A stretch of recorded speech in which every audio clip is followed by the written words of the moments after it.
Hello and welcome to Iridium Rock and Metal Reviews. Today I'm going to rank the discography of the biggest metal band in the world, Iron Maiden. I'm a huge fan of Maiden, have been since they brought their first album out. So I was going to do a synopsis of the band, but I'm sure you all know that anyway, and I'll talk about things like that as we go through the ranking anyway. 16 studio albums to rank. I'm sure you all have your own opinions as usual, and that's great. These are just my ranking, what I like the most, probably what means the most to me when I was younger and stuff like that. So without further ado, number 16, Virtual 11. So this was a difficult time for the band. Bruce Dickinson left and Blaze Bayley came in. Now, a few years before Bruce left, I lost a bit of interest in the band, I must admit. And I wasn't listening to Maiden, and I didn't listen to Blaze Bayley's part with the band at all, not any of the two albums he did.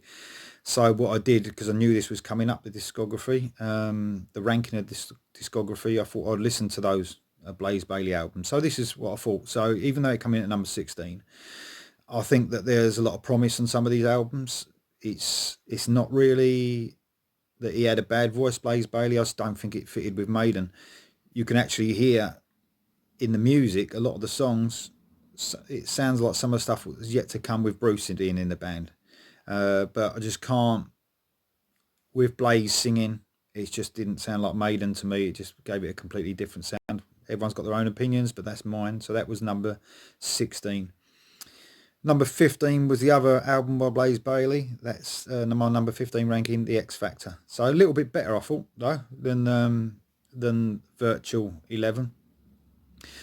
Some standout tracks for me: Future Real, Klansman, and yet again you can really hear, especially on this one, even more than the other one, some of the stuff that was to come from Iron Maiden. It's just literally the voice of Blaze. I didn't think it fitted with the band, so that's number 15. I'll rank both of these albums, by the way, because I'm going to rank them both. But I'll rank these the same. Give these a 5 out of 10. Okay. So number 14, No Prayer for the Dying. So this was Bruce was still in the band, and this is a time when I didn't listen to Maiden. After Seventh Son and onwards, actually, I lost a bit of interest in Maiden. Didn't sound the same to me, but I did revisit these albums once Bruce came back into the band with Brave New World, and I went and revisited No Prayer for the Dying and Fear of the Dark. So No Prayer for the Dying, it just lost for me, even though I thought I'd give it another listen. It lost a lot of energy of the first few albums of Maiden. Standout tracks for me, even though I wasn't that keen on it: Bring Your Daughter to the Slaughter, made a number one, huge hit for the band, but not really for me. Tail Gunner wasn't bad. Adrian Smith actually did some writing for this album, but he left the band before it was released. And they got guitarist Yannick Gers in. So, but compared to their earlier releases, it seems like they was running out of ideas a little bit for No Prayer for the Dying. So, I'll give No Prayer for the Dying 6 out of 10. Right, next, number 13, 1992's Fear of the Dark. A little bit better, I thought, than No Prayer for the Dying.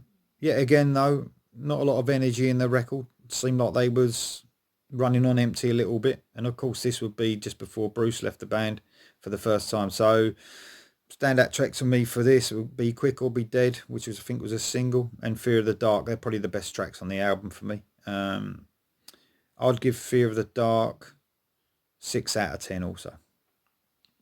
Right, next, number 12, 1981's Killers. Now, I'll probably get a lot of stick for this.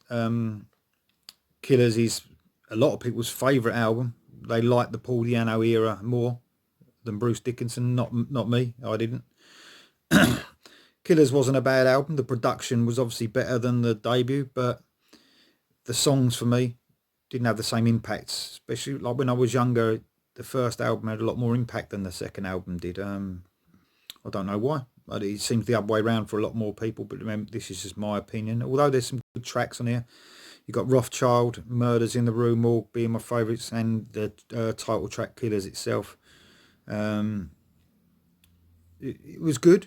Production was a lot better, like I said, but still not, for me, not as good as the debut album, I'm afraid. So I'd give Killers 6 out of 10. Number 11, 2010's The Final Frontier. So this was a bit of a disappointment for me when it first came out. Oh, it is now, really. Especially after A Matter of Life and Death, I thought it was one of their better, newer albums. And when The Final Frontier came out, I was really looking forward to it, and I thought it just didn't hit the heights of what they had done before.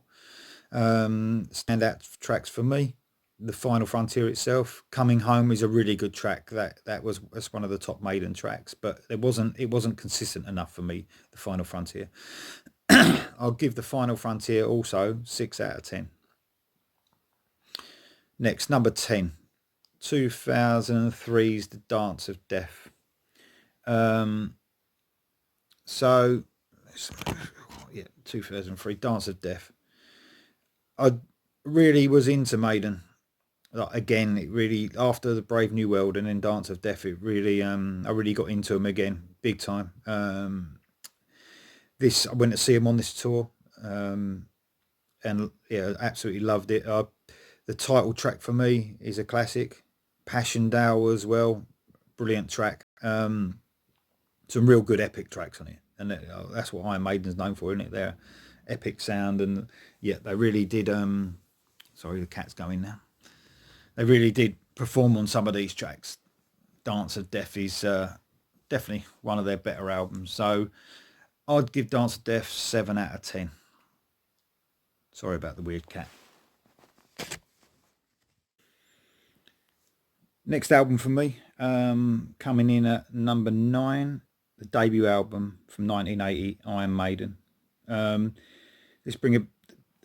couldn't believe this when I heard some of the tracks from this band. I think my brother might have introduced me to them with Running Free, I think was the first track I heard of Maiden. It's just got some brilliant tracks on it, and it brings back a lot of memories for me. That's probably why it's quite high up in my list. Probably quite surprising for some of you. Phantom of the Opera, what a track ahead of its time that was. That was an absolutely outstanding track, and probably the best vocal by Di'Anno, which was Remember Tomorrow. Really good on that. Paul Di'Anno wasn't my favourite vocalist, but he really, I thought he was really good at the time. Probably overshadowed a little bit when Bruce Dickinson came in. You can't really compare to the vocals of Bruce Dickinson, so that's probably what it was. He wasn't a bad vocalist, it's just there was a lot better out there. And once Bruce came in, it just highlighted it even more. So I'd give Iron Maiden 7 out of 10. Right, number 8 on my list, 2015's Book of Souls.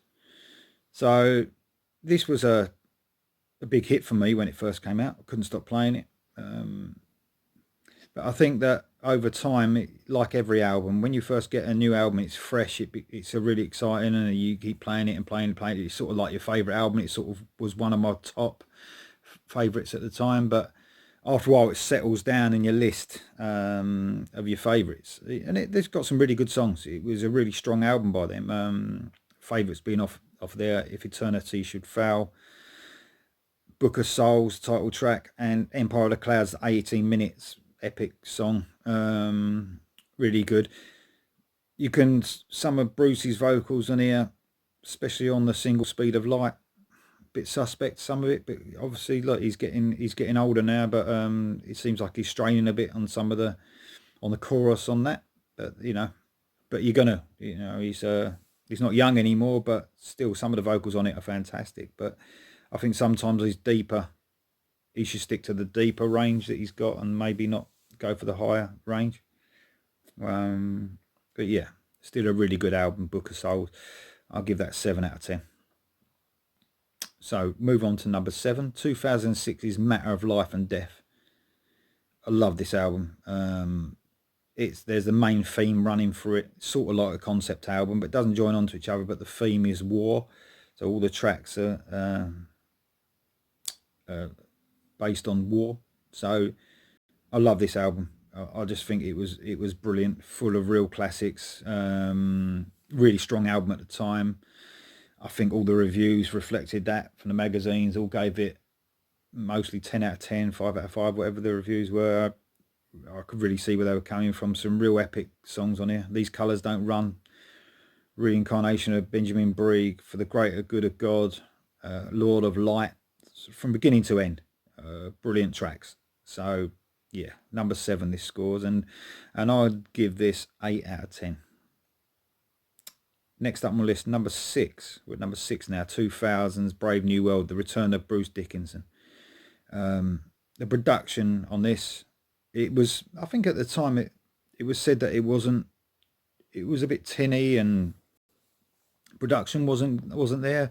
For me, I liked it. I thought it was really good. It gave a real energy to the band as well, and that energy obviously came through because Adrian Smith and Bruce Dickinson came back. And what a difference. The difference between this and when Blaze Bayley was with the band, it's on a whole new level. Some of the songs on here, Ghost of the Navigator, The Nomad, Out of the Silent Planet, Wicker Man, the opening track. What an opening track! One of my favourite Maiden albums, and it's still got so much energy. You can just pop it on any time, and it's a real exciting album. And this was a great comeback for the band. Brave New World, I'll give that 8 out of 10. Next, number 5, getting into our top 5, Seventh Son of a Seventh Son. This is a top album for a lot of people. This will be at their number 1 or the top 3 at least. For me, at the time, I was really young. I was 18 at the time, and I where I was really young, I was younger, and at that time, you didn't want, when you was a metalhead, you didn't really want keyboards into your music, especially Maiden. They were like the last band you'd think would use keyboards, even though they used them a little bit on the album before. But they really come to the forefront on this album. And me being a bit younger, didn't really appreciate keyboards, and this is where I left the band behind for a few years. So I know it's a bit hard to understand for a lot of people. They probably think, how can you? It's one of their best albums. But what I did do later in life, I got hold of this album and couldn't stop playing it. And I could really see what people were saying about it. I mean, it was a great album. It's obviously a concept album, as you all know. But some of the standout tracks on that, Infinite Dreams, the title track, The Prophecy, Only the Good Die Young, full with classic songs of Maiden songs. Absolutely brilliant. But at the time didn't look at it like that, but got to love it in the end. I'd give Seventh Son 8 out of 10. Right, number 4, Somewhere in Time. Brilliant. I went to see him on this tour. Hammersmith, I think, 1986. Really good album. Obviously the introduction to keyboards, but not like it was on the album before. It wasn't nowhere near like that. But full of brilliant songs. And I don't usually think the singles are standout tracks on Maiden albums, but on this, Wasted Years was a absolutely brilliant song. And you've got Caught Somewhere in Time on this, Alexander the Great, some real good songs on this album. Loved it, absolutely loved the album. So yeah, number 4, and I'd score Somewhere in Time also 8 out of 10. So number 3. Now this will be a lot of people's number 1 album, 1982's Number of the Beast. This was the introduction, obviously, of Bruce Dickinson. His voice at the time, I think it was Bruce Air Raid Siren Dickinson was his. They named him when he first came into the band. I got him from a band called Samson. Never heard of him before. Just unbelievable singer. just some of the heights he hit on this album were unbelievable. Standout tracks for me, there's a lot on this album, but Children of the Damned, Hallowed Be Thy Name, obviously could be the ultimate Maiden track of all time. 22 Acacia Avenue, another one of my favourites. Total Eclipse, which was I really love Total Eclipse. It's one of them underrated, not so well known songs of Maiden's. Brilliant. And this is, of course, I was 12 years old and couldn't believe my ears when I heard this album. So absolutely brilliant. That's my number 3, and I'd score Number of the Beast 10 out of 10. Right, number 2, 1983's Peace of Mind. Even an improvement. I know I scored Number of the Beast 10 out of 10, but if I could score more than 10, this would be Peace of Mind. This was a non-stop on my record player playing this album. Such an improvement for me on Number of the Beast, like an all-round improvement, with Nico McBrain coming in on drums, taking over from Clive Burr. The tracks on this are so epic. Where Eagles Dare could be, for me, is the best song they've ever opened an album on, and they've got some real good openings of albums, but Where Eagles Dare is fantastic. And how can you follow that on? Well, then you follow that on with Revelations. Some brilliant singles on here as well, and like Trooper come out for this album, and Still Life. That's one of my favourite album tracks. That's yet again another underrated one that I think deserves a bit more love. Still Life, brilliant. And To Tame a Land, I think that's like some of the Maiden fans, I hear a lot about To Tame a Land. It's one of their favourite tracks from them ever. Brilliant. Absolutely brilliant, To Tame a Land. And of course, that leaves my number 1. Oh, sorry, Peace of Mind, 10 out of 10. Easy, sorry. My number 1 is the only one that's left. Obviously, you probably all know it anyway. 1984's Powerslave. This was a huge part of my life, and this was non-stop playing this album. I remember getting it, and the album cover, Eddie the Pharaoh. I just loved it. It brings back so many memories. The tracks on this, another good opener, Aces High, Lost for Words, instrumental, Powerslave, The Duelists. That is one brilliant song, The Duelists. It's like a minute's worth of singing from Bruce, and then it goes on this 3 or 4 minute, even more, maybe 5 minute guitar. Absolutely outstanding. And then you got the ultimate Maiden track, which it could actually be my top track of all time of Maiden. That's Rime of the Ancient Mariner. It just brings out every element of what you want from Maiden. It's just a kick-ass song, and it's 13.5 minutes. It wasn't anything like it at the time. Of course, you see bands now bringing out 13-minute songs like every album, you know. But at the time, it was something that was unheard of. And it was, this album in general was just full up from one first track to the last track. Just fantastic. My number 1 album, Powerslave. And of course, I'll give that 10 out of 10. All right, thanks for listening. Hope you liked the video. Remember to subscribe, and you can watch all the other videos I've done. And I'll be doing, I think tomorrow or the day after, I'll be doing the best albums of 1981. Some good albums there as well. So thank you very much.